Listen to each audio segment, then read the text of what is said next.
Bem, amigos ouvintes do programa radiofônico A Voz do Espiritismo e também os amigos do site avozdoespiritismo.com.br.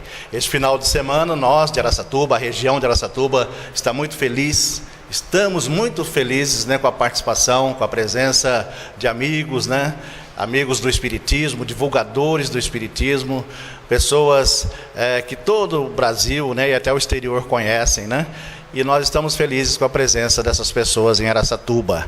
Inclusive participarão da Confraternização Espírita da Alta Noroeste, a CONEAN, e também estarão no Araçatuba Shopping com uma exposição, de uma feira do livro, Estarão autografando os seus livros lá no shopping em Araçatuba. E eu vou, então, primeiro ouvir os cumprimentos, Primeiramente, primeiras damas, é isso, Saulo? Primeiras damas. Então vamos ouvir primeiramente os cumprimentos da Célia Diniz.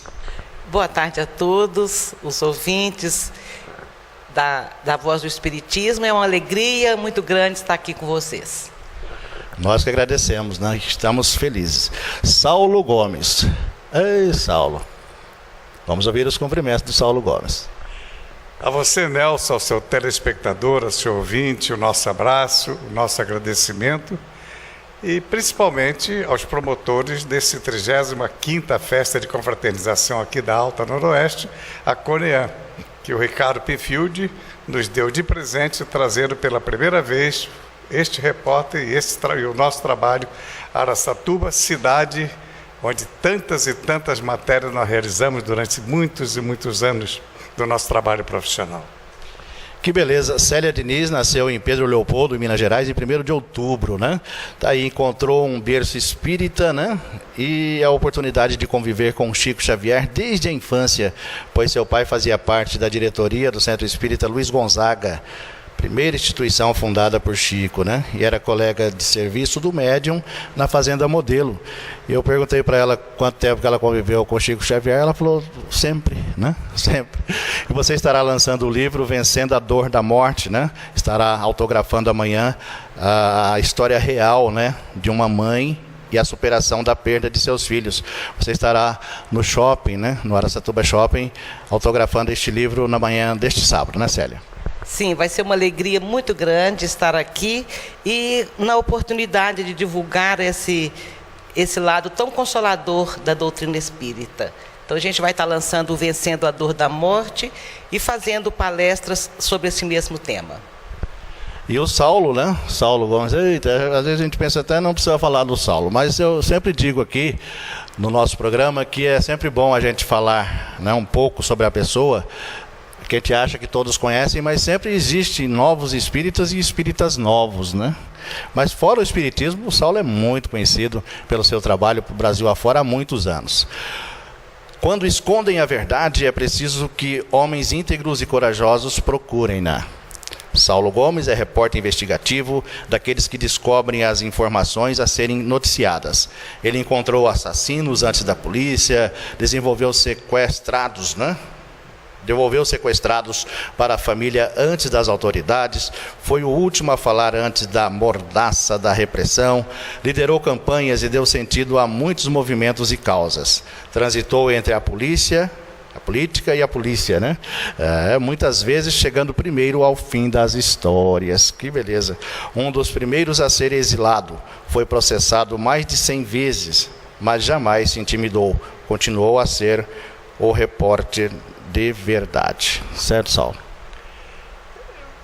Nós, em verdade, nesses 60 anos de jornalismo, que completamos agora em janeiro, Nelson, nós desenvolvemos com dignidade, com respeito, modéstia à parte, com coragem, com altivez, mas, acima de tudo, com a preocupação na qualidade da notícia, o que pouco se vê hoje. E com muita responsabilidade, como disse, porque nós vivemos um período dramático no Brasil.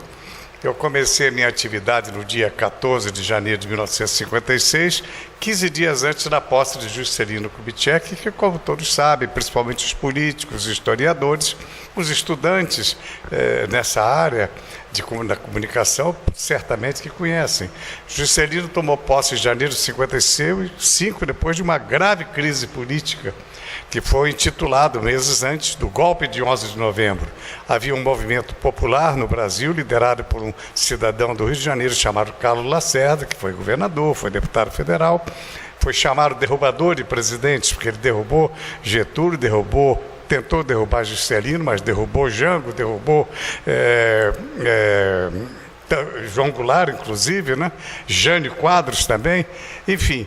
Então, essa crise que veio desde 1955 fez com que não se esperasse a posse de um presidente da República eleito pelo voto. E Juscelino foi e tomou posse nesse tumulto todo. E aí vem o primeiro item de privilégio de um repórter: ter começado a atividade profissional 15 dias antes da posse desse presidente, que era posse essa que vinha dessa crise que acabo de fazer referência.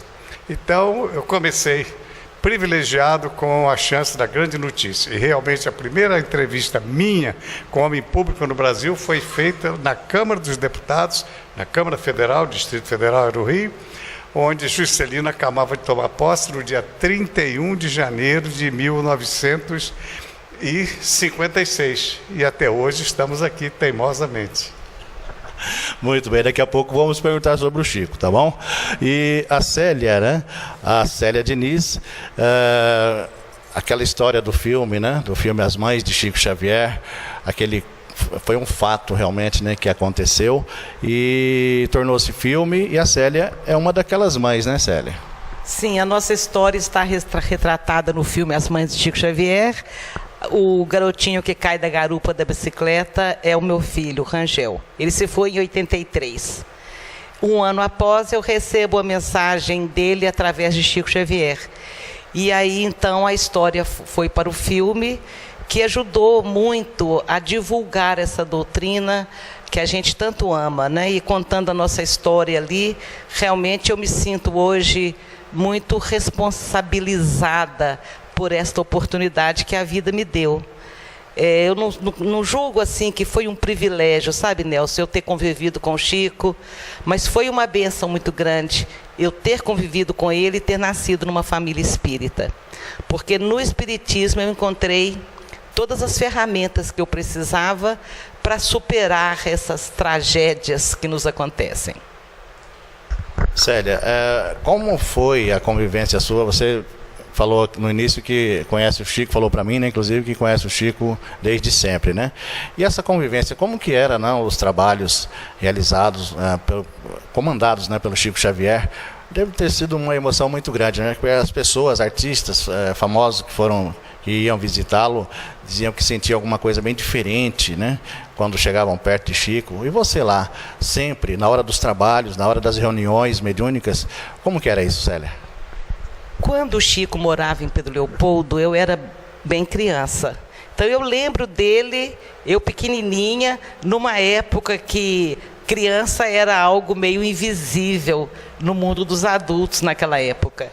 E o Chico não, eu cresci entre 3 irmãos e ele nos conhecia um a um pelo nome, aquela presença terna e carinhosa. Era uma coisa assim extraordinária. Depois ele voltava a Pedro Leopoldo 2, 3 vezes ao ano e ia ao Luiz Gonzaga, onde nós nos encontrávamos. Então foi aí, em 67, 68, que eu pude perceber como ele era incrível. Mas até hoje, Nelson, eu olho para dentro de mim, não tenho a memória de um Saulo, eu olho para dentro de mim e me dou conta de que não percebi a imensidade daquela luz que brilhava tão perto de mim. Depois, estudando a vida do Chico, para montar os memoriais que a gente montou em Pedro Leopoldo, 2 centros de referência da obra dele, é que eu fui percebendo. Você fez alusão aos artistas, às pessoas que chegavam perto dele chorando. E como era aquela presença tão constante em minha vida, eu não era tomada daquela emoção. Mas uma vez, no asilo em Pedro Leopoldo, eu me aproximei do Chico, eu estava em frangalhos, tinha 4 meses que meu filhinho havia partido. E eu estava em frangalhos, e quando eu cheguei perto dele, eu não consegui falar nada. Eu me abaixei, coloquei os cotovelos no joelho dele e chorei. Chorei que eu não conseguia dizer nada. E, de repente, eu senti um bem-estar enorme, algo indescritível. Era como se tivesse, assim, tudo mudado daquela dor que me atingia profundamente. E eu penso assim, agora eu entendo por que as pessoas chegam perto do Chico sempre se emocionando e chorando.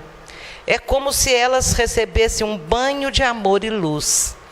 Pensando isso, eu levantei os olhos para ele, ainda ajoelhada na frente dele assim, e ele fala comigo assim: não sou eu não, minha filha, é o seu filhinho que te abraça aí por trás.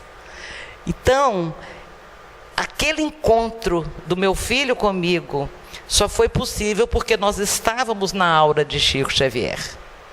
É realmente algo que a gente não consegue explicar, a quantidade de amor que ele tinha para oferecer às mãezinhas enlutadas, às pessoas de um modo geral. Uma empatia enorme.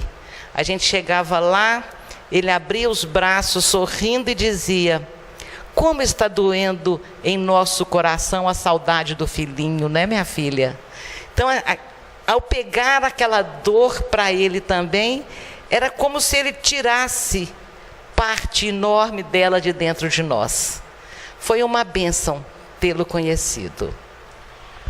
Eu imagino, hein? A Célia estará lançando o livro, como eu disse no início, né? Lá no shopping, né, o Ricardo? O Ricardo está aqui, inclusive o Ricardo Pindolft, né? Pindolft, né? Da editora Candeia, né? Muito obrigado, tá, Ricardo? E também a esposa do Saulo, né? A Edna Gomes, né? Acompanhando, assessorando aqui, a gente ajudando. Muito obrigado, tá? E você estará lançando este livro, então, né, Célia? Que todos estão vendo aí, né? O livro você estará lançando amanhã.